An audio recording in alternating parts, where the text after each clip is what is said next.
All right. Okay. Well, there we are.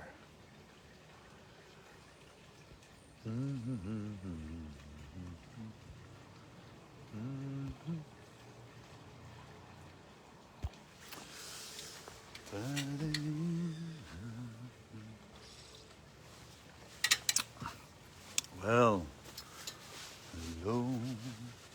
היום הזה ממש. היום נשאר היום. Hello, hello, hello.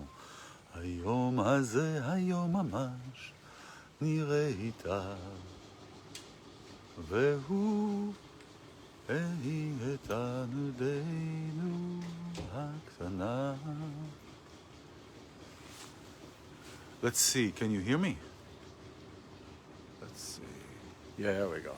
I'm getting the okay that I'm being heard. I hope this engine is not going to go off pretty soon. But anyway, it does. All right. Well, there's always something, right? Trying to do something new, and there's always something that starts in the middle. How do we deal with this?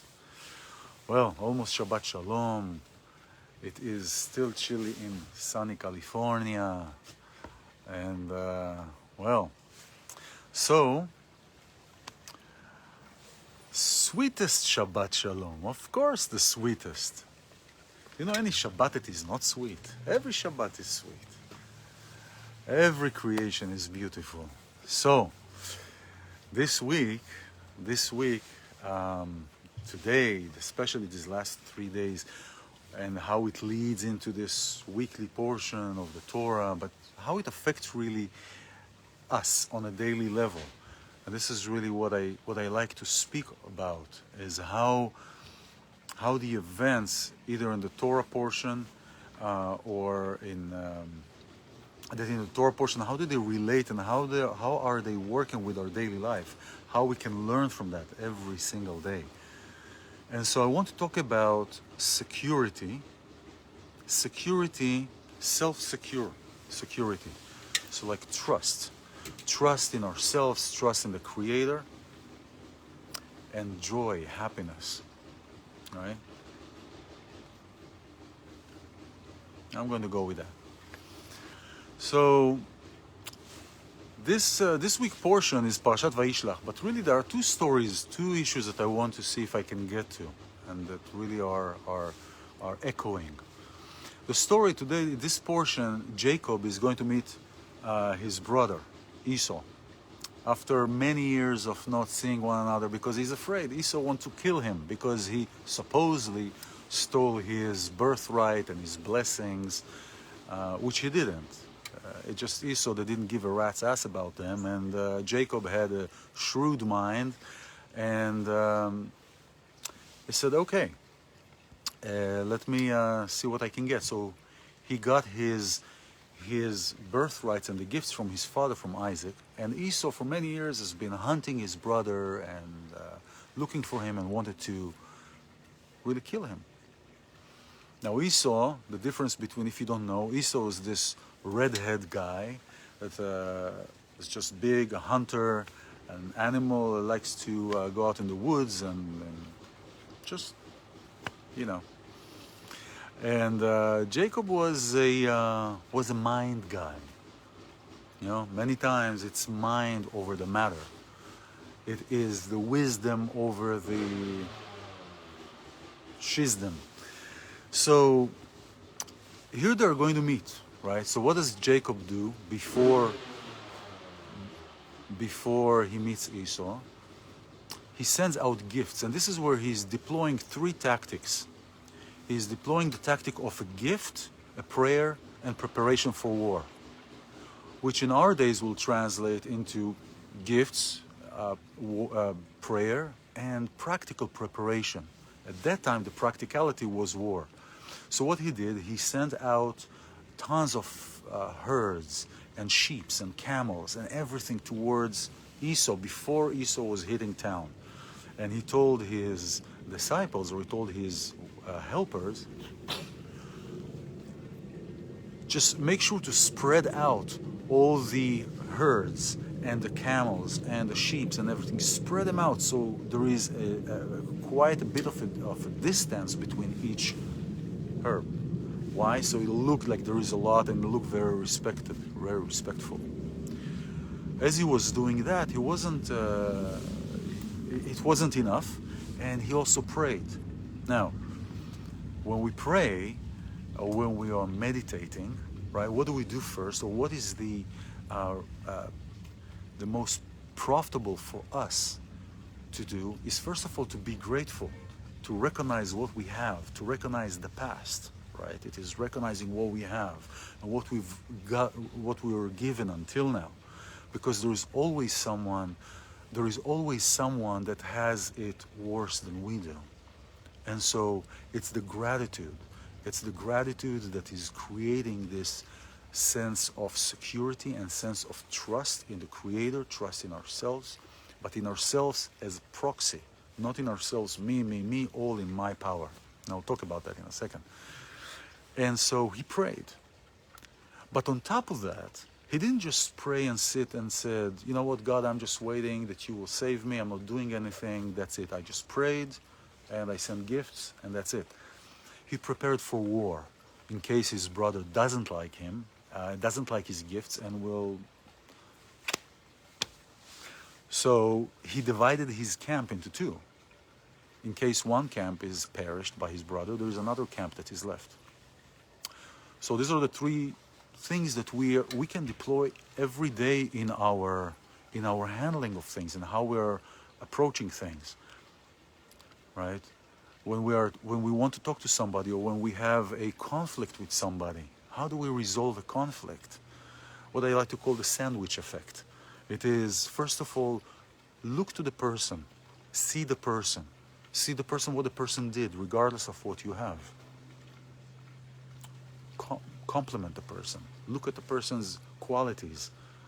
Then you can say what you need to say, and then you end with a positive quality or positive things with a person. So here Esau comes and he tells Jacob, what is all this? And Jacob is trying to be nice. He said, no, you know, brother, I want to be nice. I really recognize that you're my brother. I want us to work things out. Here, have all these. All this is for you as a token of my appreciation. These are all gifts for you, all the herds, the sheep, the camels, everything is for you. And Esau said, no, I don't need that. You can keep that. I have tons. You can keep it. I have a lot. And Jacob says, no, that's okay. I was blessed. I have everything. And this is where I want to focus on. Esau said, I have a lot. I don't need it. Jacob said, I have everything. The difference between I have a lot to I have everything. When somebody is only here, only in the physicality, only in about making another buck, it doesn't care how the other person thinks. Doesn't care about connections, doesn't care about anything else, doesn't care about what the other person may feel or may go through. He just wants, or that person wants to make a buck, wants to make money. I'm here to make money. I don't care. I don't give a rat's ass. I'm going to make money. It is all about me, the person, and usually people who are focusing only on that also are looking at the sense of it is all about me, my power, my might, my ability. And so that is never enough. You have a lot, but you always want more because it's never enough.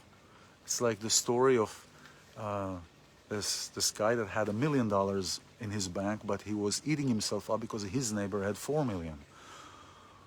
On the contrary, this couple that they hardly can finish the month, that every month they end up with a deficit, and this month they broke even, and they're happy because they may have even $100 in their bank account, and they are thrilled, they're excited because they have everything. They have each other, and they have everything, and they receive, and they feel enriched. And so this is the difference of of this physicality mentality between I have everything to I have a lot. And when I have a lot, I always want more. You know, I always, you know, there is the sentence where the grass is greener, the neighbor's grass is greener. That is true many times. But many times also the grass is synthetic. It is not real. So we may see something and we may say, wow, that person has so much. But I don't have that. And that is the mentality of the physicality. If I'm looking only at getting more, acquiring more stuff, money, stuff, physical stuff, or if we take it to relationships, you know, look at social media. Social media, every time in social media, what we see in social media, this is really something that came up in the last week in relation to other talks that I had. What we see is a sliver of the scene of a person's life. It's a sliver, it's only a sliver. What we see on social media, what somebody posts, is a fraction of a moment of their movie. So our life, our entire life is a scene of an entire movie that we don't see it. We didn't write a script, right? But all our life, whatever we live, 120 years, may everyone receive 120 years of life. That these 120 years are a scene of a movie, of an entire movie that we don't see yet. So what we see on social media, of what other people post, what our people say, and we think this person is happy, this person is living a glamorous life, this person is just having the blast of their life, and I'm sitting here and I'm not good enough, and I'm not producing, and I'm not doing this, and I'm not doing that. You are watching only a sliver of their scene of their movie. So in relationships, it's the same thing.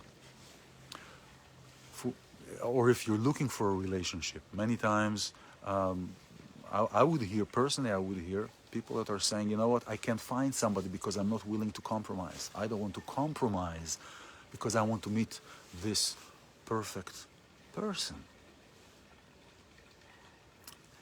The minute we start looking at a thing from a compromisatory level, is there such a word?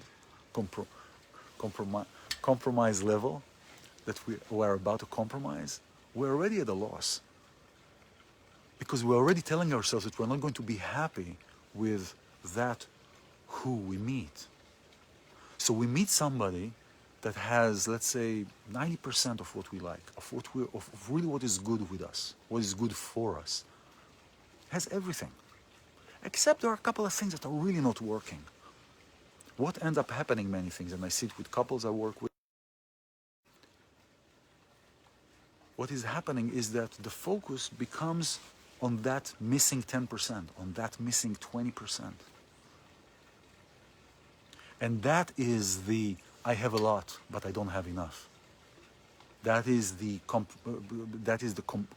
comparison point where I could compare it to the story of Esau, of where I have much, but it's never enough. There is always more. Instead of looking at what do we have when we're like what Jacob did, right? The prayer, the gift, the prayer section, when we're praying, when we're meditating, gratitude for what we have, for the past, for everything that we have. Here's a story that I want to tell you. This story, I think I mentioned it. I really love this story. It's this guy comes to his teacher, and he asks him, to his rabbi, his teacher, anybody who is inspiring to him, what's the difference between love and marriage? Right? If you know that story, don't raise your hand, all right? What's the difference between love and marriage? And the teacher tells him, meet me tomorrow on the dirt road between the cornfield and the wheat field. Tomorrow at noon. Meets him there, the student and the rabbi. The rabbi tells him, you see this wheat field? I want you to go through this wheat field. I want you to give me the best wheat that you'll find. But you have to go in a straight line. You can't go back. If you missed that wheat, you can't go back. So the guy walks in, the student walks in, finds the first wheat, and the first wheat is delicious. It's nice and juicy and beautiful and colorful, and everything He's going to pick it up, but he says, wait, I have a whole field. Let me continue a little bit. As he continues, the second wheat and the third wheat, the second wheat is okay, but is not as like the first one. As he continues, those wheats become dry, become small, brown. They're not really that great. He leaves the field very disappointed, comes back to the teacher and says, I should have taken that first wheat, you know. So the teacher tells him, okay, now go to the cornfield and do the same thing. Get me the best corn that you find, but remember, you cannot go back. Once you go straight, if you pass a certain corn, you cannot go back. So the student does the same thing. Comes to the first corn, and it's not glamorous, but it's very nice. It's nice, it's adequate, it's really nice. And he said, you know what, I have the entire field, let me continue. And then he remembered what happened. So he picked that corn, turned around, went back to his teacher and told him, this is the corn that I think is the best, and I know that this is the best corn in the entire field. And this is the thing.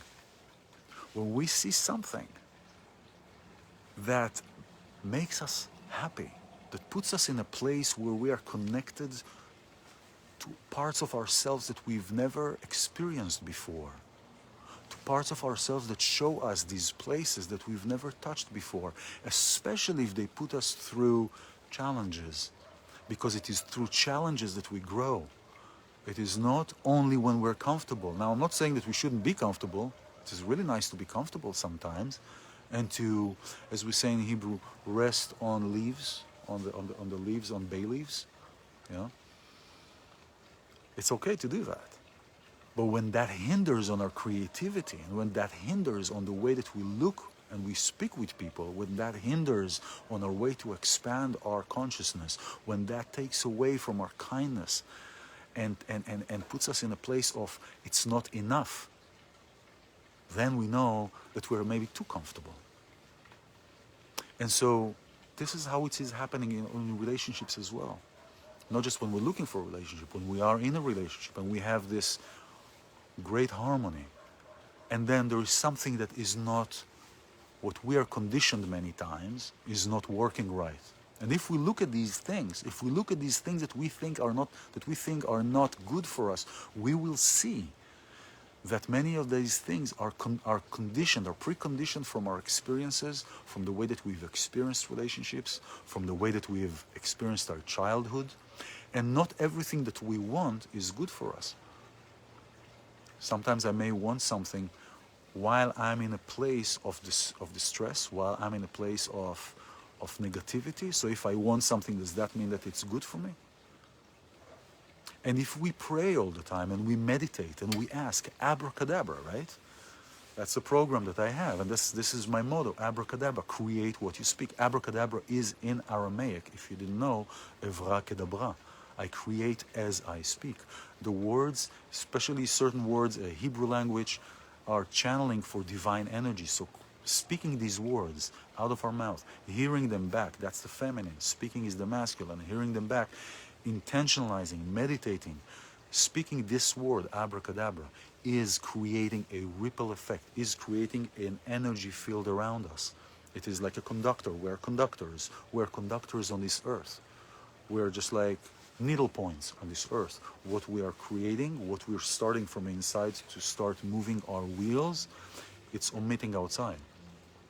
So you would say, okay, well, I meditated, I prayed. Nada. I still don't have it. I still didn't get what I wanted, what I asked for. Not every time that we want something, that means that it is good for us. You know, if you have a kid, I know when my son was young, and probably everybody experienced the same thing, if my son wants to go there, I know that it's not good for him because there is a pothole over there. And he doesn't see that. He doesn't even know the concept of a pothole. But I know that if he goes to cross that section where there is the pothole, it's too wide for his feet to cross. He'll fall down. I know, because I can see that from here. I know the distances. But he doesn't know that. So he wants to go there. Does that mean that it's good for him? No, it's not good for him. And this is how we are in this in this life, in this situation. Sometimes what we want is not good for us because we may not be aware of the situation where we are. It is the place that we inhabit where the will arises from. The will arises from the place of a need. If we don't need something, it doesn't arise. We don't. The desire, that desire wheel, when we're starting, no, I want this, I want this, I want this, comes from a place of lack, from a place of a need. So it is really, I mean, there are so many ways to look at that. To look at, is this thing good for me? And the first thing to look at it is, what is the end result? What is the possible end result? We can control only what we can do. We cannot control really the end result. So security or trust, being trusting in the process, trusting in our own process, not necessarily trusting it's me, it's my willpower, it's my might, it's because of me. Those are who are in those places. It can be very heavy. You know, if somebody thinks that it's their might, it's their power, they did everything is because of them, like them, I mean that physical body and everything that is in this enclosure, then the yoke of this world is very heavy. It's very heavy. So no wonder that there are disappointments, no wonder there are depressions, no wonder that there are, because we think really this is my might, and if I don't do that, you know, it's like they asked the centipede, dude, how can you walk with 1,000 legs and not fall? And he looked at his leg and said, he fell down, right? If we look at our own from a place of, exactly, Tamara. So be careful what you ask for, you may get it. Are you ready for it, right? When we say abracadabra, so sometimes we ask for something and we say, are we ready for that? Are we really ready for what we're asking for? Because abracadabra can create a lot of things. So when we're asking something, what place do we inhabit within ourselves? What places do we inhabit within ourselves that is creating this ripple effect? You know, I've been, you know, this is a little bit off topic here, but this just landed here on me, and this is the matter of trauma. You know, trauma is a very powerful existence, I call it. It's existence, because we are the encompassing or the ball to inhabit anything that we've experienced. And many times we do things out of traumatic events. We don't remember why we do things, but many times we do things out of traumatic events. We may feel that we are attracted to somebody because of a traumatic event, because of a traumatic event that we've experienced in the past. So this is another example of when I ask something, what place within myself am I inhabiting that I'm asking all these things for? Am I really ready, like Tamara is saying, am I really ready for what I'm asking for? Do I really know the place I'm inhabiting before I'm asking what I'm asking? You know, it's an ongoing process. And so it's an ongoing process to discover the place I'm inhabiting. So joy, so happiness, security and happiness, when I'm in a place that I know that there is a God, a creator, that is orchestrating everything, and what will be already happened, right? I just don't see it. What will be, it's like the half glass empty, half glass full, or half full water bottle, or half empty. Is it half empty or half full? I would say it's always full. It's just half of it I see and half I don't yet. You know? It is the same thing with our journey, with our life, with our every moment that we inhabit. If you are on your way to my house, I live in the 18th floor building, 18-story building, okay? I'm living in an 18-story building, and I see about, I see 10 blocks down because I'm living high. And you are 10 blocks away. And you're telling me, iLan, you know, I'm going to be in your house in 10 minutes. Because usually it'll take 10 minutes to get to my place from 10 blocks away. Because it's a green, kind of a green light across. And I look down and I see that they closed the entire 2 blocks around me because they're doing construction. And I'm telling you, I don't think so. I think it'll be probably like half an hour. Why? Because I know that you will have to make the turn around the 2 blocks. But you don't see it yet because you're not here yet. So does that mean it didn't happen? It happened. You just don't see it yet. And this is where we are. We just don't see things yet. And that's why trusting our process and trusting that everything that happens for us, not to us, for us, as positive or as negative as we may think it is, everything is happening for us, for the growth of our own journey, for the growth of our own spiritual place, for the growth of our own soul within our journey. Everything is happening for us. So when we understand that and when we inhabit that place of understanding that everything is for our journey, then all we have left to do is be happy, right? Because everything here is for us. So yeah, so this is this is it. This is what I wanted to share with you before Shabbat. It is 2 minutes before Shabbat, or a few minutes before Shabbat. And Sunday, for you who are joining now, I've started a new podcast with Penelope Jean Hayes. She's a great author. She's a virolonologist. She has a Viral Energy Institute. And we started a new podcast called Spiritual Yada, where we are yada-yadaing about everything through a spiritual lens. So we look at our places in our lives, and we are talking about every word from a spiritual lens. Ah, wow, that's wonderful. Wow, what a question, Julie. Do you think it's harder to achieve happiness than unhappiness? Well, unhappiness comes from happiness, right? I'm happy, but now I'm unhappy. I would say happiness is, well, I understand what you mean, but now I think I'm playing on words and stalling. It's, I think we're conditioned because of the place that we're coming from. Because if we look at the indigenous tribes, if we look at the indigenous people, they're happy. If you look at a child is happy because a child comes from a place of wonder. And I talked about this in the last couple of talks. If we look at the child is happy.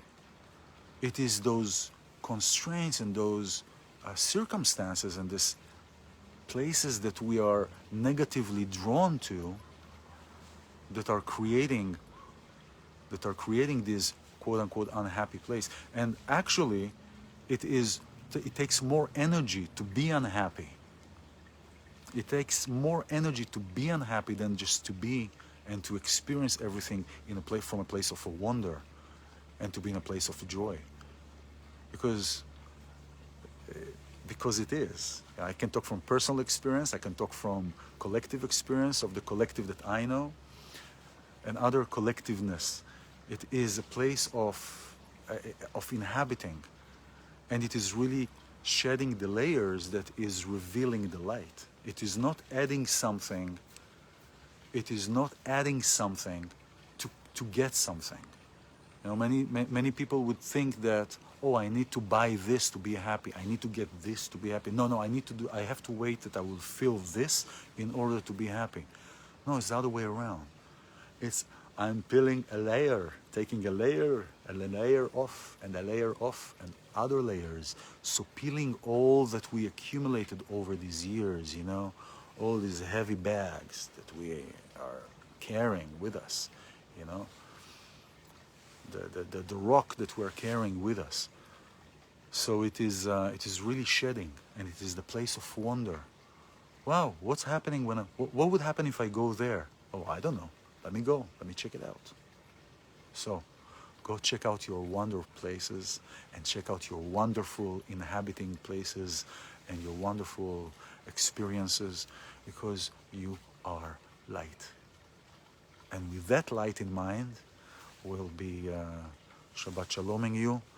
Thank you for being here. Thank you, Sarah. Have a wonderful Shabbat. And thank you, Julie. Thank you, Tamara. And Hilly. And oh, hello, Hilly. And again, Tamara. Everybody. And Moshe and Dikla.